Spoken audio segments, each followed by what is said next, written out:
Riddick was on an unknown planet, severely exhausted and alone. He had been deceived and left on this strange world to be killed in exchange for renouncing the rule of the necromongers. They had promised to take him to his home planet Foria, but he soon discovered it was a trap. Dragging himself toward a water source, he quickly realized it was undrinkable. After a moment of rest, he awoke to the sound of howling. He placed his foot between two rocks and painfully reset his broken leg. Worse yet, his cries of pain alerted hyena-like creatures to his presence. He put on his goggles and saw them in the distance retreating into the water as they charged toward him. He submerged himself until they left. They were patient but eventually backed away from the water. As he explored the planet, he encountered a large dog that attempted to attack him. However, the dog was weak and hungry. Riddick deflected the attack and threw a metal piece aside, making the dog chase after it. Later, he discovered a staircase leading to an unknown location. He descended and found a pack of dogs. Before they could attack him, massive creatures emerged and killed one of the dogs. One of the creatures attacked Riddick, but he barely escaped. Realizing he needed to adapt to survive, Riddick climbed to a high vantage point to scout the area. In the distance, he saw a small lake and some vegetation,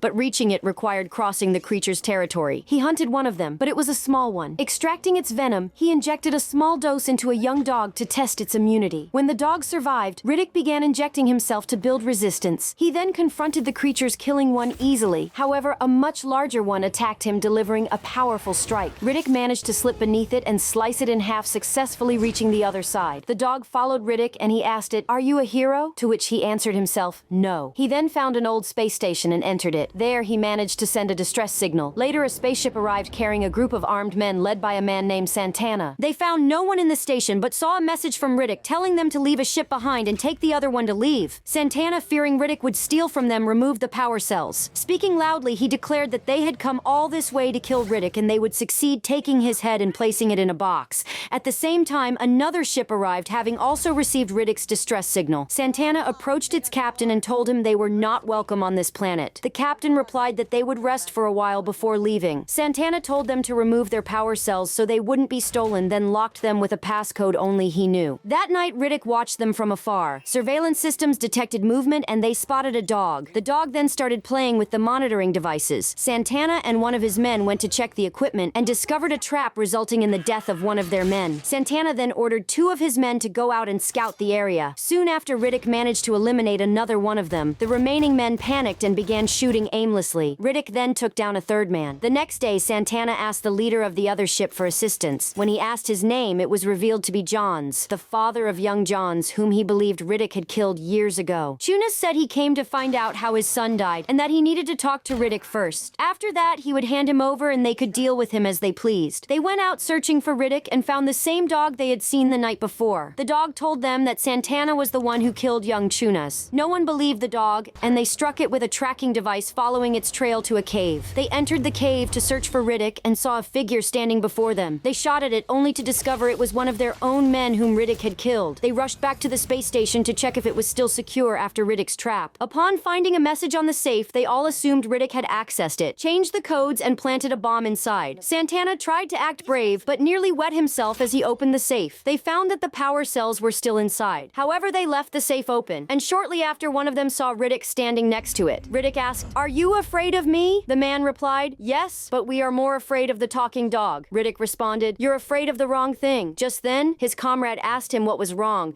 and he told him he had seen Riddick. They checked the safe again, but found that the power cells were gone. Tunis ordered his men to spread out and prevent Riddick from approaching the ships. Meanwhile, Riddick buried the power cells in a remote location and noticed a storm cloud approaching from a distance. As they planned to call for reinforcements to rescue them, Riddick contacted them instead and informed them that help was too far away and wouldn't arrive in time. Suddenly, he appeared from a distance and threw down his weapons. Tunis asked him what had happened to his son 10 years ago, but Riddick didn't give a useful answer. Instead, he bargained with them, the batteries in exchange for a ship. He told them they had 24 hours before the storm arrived and needed to leave the planet before it hit. Then he walked away. Santana pulled out his weapon, but the dog attacked him. Santana killed the dog. Dale then fired a sedative at Riddick, and they took him back to the station. Tunis asked Riddick whether his son had survived the emergency landing. Riddick answered, "There were 40 people, only 3 survived, and your son was not among them." As the rain began to fall, Riddick said, "Time is over." Tunis told Santana, "He's all yours." Santana was about to cut off Riddick's head to put it in the box when they heard strange noises. They went outside to investigate and saw a massive swarm of terrifying creatures creatures approaching. They ran back inside the station. One of them shot at the creatures, but they killed him. The rest began firing at the creatures as well, but one managed to climb up. The creatures eventually broke into the station. Riddick laughed at them and told them to let him go for 1 minute so he could retrieve the batteries, warning them that the situation would only get worse, and they all needed to leave the planet. When Chunas freed Riddick to help them, Santana tried to kill him. However, Riddick kicked Santana's sword,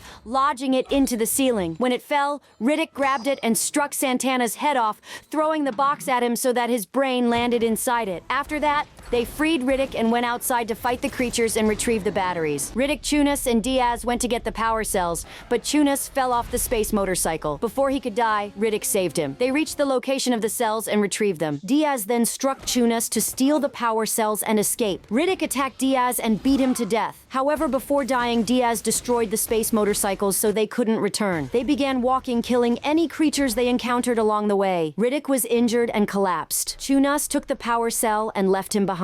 He reached the ship with the battery and told Dale to start the engines so they could leave. As for Riddick, he was barely human at that point, but he fought until the last moment. The creatures swarmed him, but he resisted them until he climbed to the top of a mountain. Just before he was about to die, he saw someone attacking the creatures and saving him. It was Chunas who had returned with the ship. Dale descended to lift Riddick aboard. Chunas gave Riddick the second ship so he could leave. Riddick thanked him for saving his life. After that, Riddick arrived at another planet to take revenge on Vaco for betraying him. He asked one of the men about Vaco's whereabouts. When the man told him that Vaco was no longer with them, Riddick killed him. He then went to a woman who sold cigarettes and asked her where Vaco was. She told him that Vaco was now in the underworld and would never return. The film presents the idea that survival is not just for those with physical strength, but for those who can adapt to harsh environments and use their intelligence and combat skills. Riddick was not the strongest compared to the alien creatures or the bounty hunters, but he was the most cunning and strategic, which helped him survive and prevail. We see how Riddick does not rely on others. Instead, he uses his intelligence and adaptability to stay alive. Even when dealing with other humans, he never fully trusts anyone, understanding that self-reliance is the only way to survive. Although he is an anti-hero, Riddick has his own moral code. He does not kill without reason and knows how to balance ruthlessness with mercy. This is evident in his interactions with certain characters. One of the striking aspects of the film is the relationship between Riddick and the alien creatures on the planet. At first, he demonstrates his ability to understand and coexist with them, embodying the idea that those who understand their environment can control it rather than fall victim to it. Arrogance leads to destruction. This is clearly seen in the behavior of the bounty hunters, who believe they can overpower Riddick only to end up as victims of their own hubris and overconfidence. The film reflects the idea that survival is not just about strength, but about adaptability and intelligence. It also highlights how ferocity is sometimes necessary for survival, but within limits that preserve one's humanity and ethics. Finally, don't forget to subscribe to the channel and activate the bell button to receive all that is new.